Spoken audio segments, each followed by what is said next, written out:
আজকে বর্তমান সমাজে বিবাহিত মহিলাদেরকে নিয়ে আমরা বিভিন্ন বাজে কথা বলি। বিয়ের পরে মহিলারা যদি বাইরে জব করতে যায়,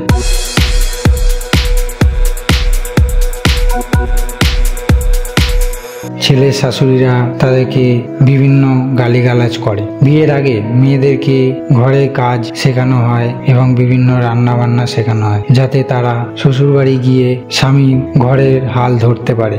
বর্তমান সমাজে এই সব কথা বলে আমরা মেয়েদেরকে নিচের দিকে দাবিয়ে রাখি। আজকের এই ভিডিওতে আমি আপনাদেরকে এমন একজন মহিলার কথা বলবো, যেই মহিলার মা পরিবারের সমস্ত সদস্যকে দেশের কাজের জন্য অনুপ্রাণিত করেছে। তিনি হলেন কর্নেল সোফিয়া কুরেশি। ম্যাডাম সোফিয়া কুরেশি 1974 সালে গুজরাটের ভাদোদারায় জন্মগ্রহণ করেছিলেন। তার মায়ের নাম ছিল আমিনা কুরেশি, পিতার নাম ছিল মোহাম্মদ কুরেশি। তিনি সুন্দরমার বিশ্ববিদ্যালয় থেকে বায়োকেমিস্ট্রিতে গ্র্যাজুয়েশন পাশ করে। কথায় আছে, পুরো পরিবারের রক্তে যদি দেশের প্রতি ভালোবাসা থাকে, তাহলে তাকে দেশের জন্যই লড়াই করতে হয়। তাই তিনি পিএইচডি ডিগ্রিতে ভর্তি হওয়ার পর ছেড়ে দিয়ে 1999 সালে অফিসার্স ট্রেনিং একাডেমি থেকে ভারতীয় সেনাবাহিনীতে জয়েন করে।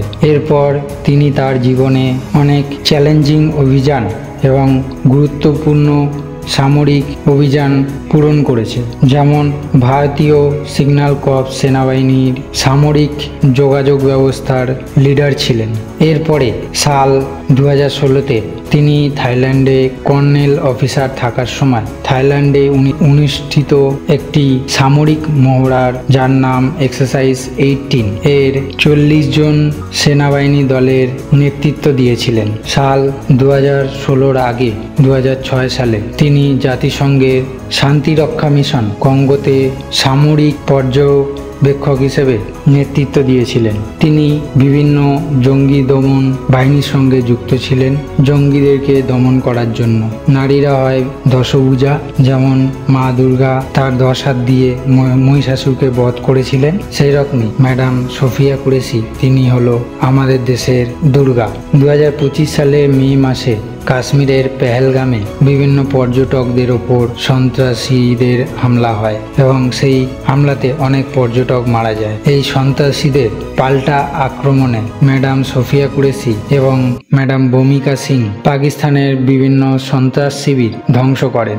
এই ম্যাডাম সোফিয়া কুরেশির পিতা এবং ঠাকুরদা ভারতীয় সেনাবাহিনীতে কর্মরত ছিলেন এবং তারা বিভিন্ন গুরুত্বপূর্ণ দায়িত্ব পালন করেছে। তার মধ্যে একটি হলো বাংলাদেশের মুক্তিযুদ্ধে তারা যুক্ত হয়ে বিভিন্ন গুরুত্বপূর্ণ ভূমিকা পালন করেছিলেন। এই সোফিয়া কুরেশির হাজবেন্ডের নাম major Tajuddin Qureshi.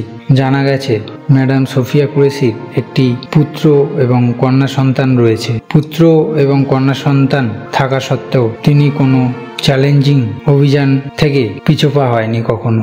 Madam colonel Sophia কুরেশিকে শঙ্খ ইনফরমেশন সাপোর্ট বেঙ্গলি চ্যানেলের তরফ থেকে জানাই জয় হিন্দ। এবং যারা এই ভিডিওটি দেখছেন তাদেরকে বলবো, মেয়েদেরকে বর্তমান সমাজে নিচের দিকে দাবিয়ে রাখবেন না, তাদেরকে বিভিন্ন কাজে সবসময় অনুপ্রাণিত করুন। জয় হিন্দ, বন্দে মাতারাম। দেখা হবে পরের ভিডিওতে। ততক্ষণ আপনারা ভালো থাকুন, সুস্থ থাকুন।